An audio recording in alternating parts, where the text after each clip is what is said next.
Hey, this is Sarah with Precision Camera in Austin, Texas, and I have a brand new camera to show you guys today.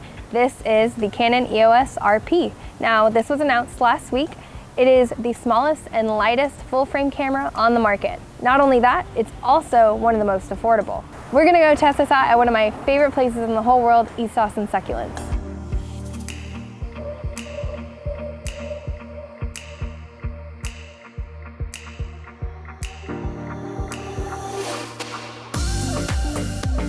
Now, upon first glance, a lot of the features of this camera are shared with the 6D Mark II. It has the same 26.2 megapixel sensor, it has the same Digic 8 processor, and it goes up to 40,000 ISO. But there are a few differences. Obviously, this is a mirrorless camera. This camera is the smallest, the lightest, and the most affordable full frame on the market. Because this is a mirrorless camera, it has a completely different autofocus system from the 6D Mark II. This has 4,779 phase detection points on the sensor. One thing that separates this from the 6D that is actually quite an advantage is the fact that it does 4K video. But keep in mind, there is still a crop factor. You're not utilizing the entire sensor.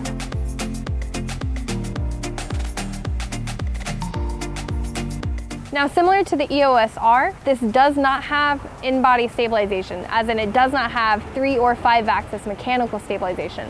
However, it does have stabilization built onto the sensor in the form of digital IS.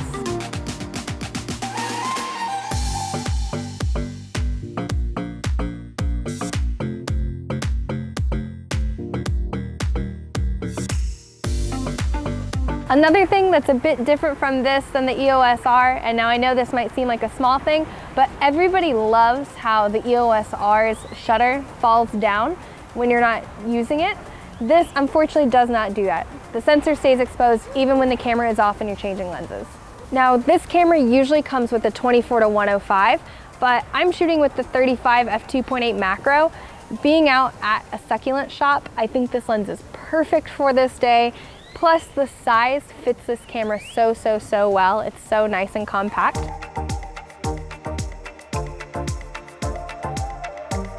This camera does have a fully articulating screen, so if you're a vlogger or you just like taking selfies, it's perfect. It's also great for someone doing video that wants to hold this at waist level.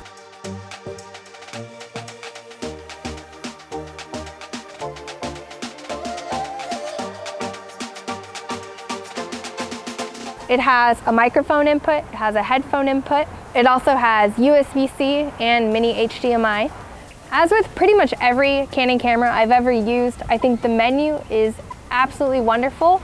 Canon is known for its intuitive menu system and navigation. The entire menu is completely touchscreen and very easy to navigate.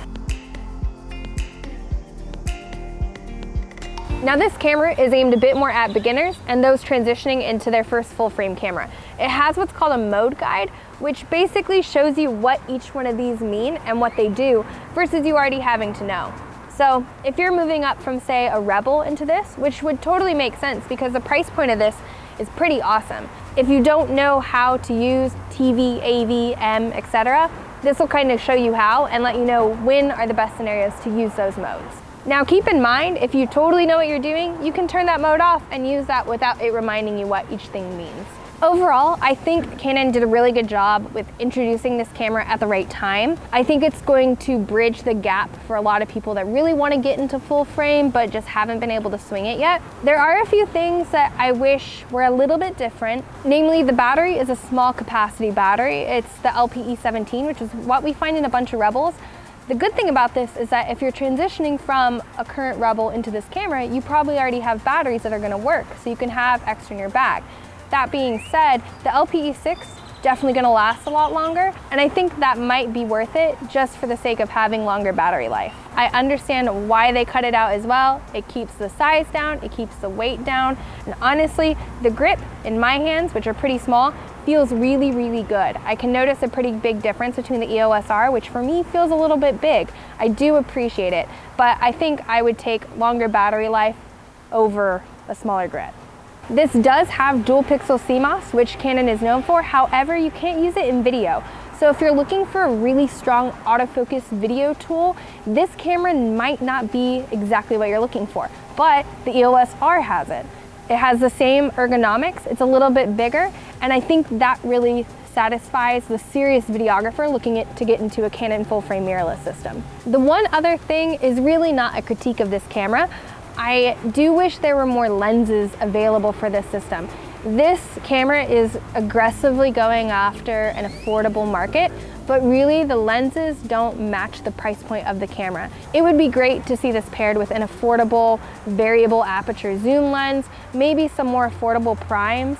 The 35 isn't too bad, but it still is pretty pricey if this is potentially someone's first camera or first foray into full frame. I think coming out with a few more affordable lenses to pair with this, well, affordable and small and lightweight, would be the key to making this system a success. Overall, I really like this camera. I think the size is great. I think the price point is great.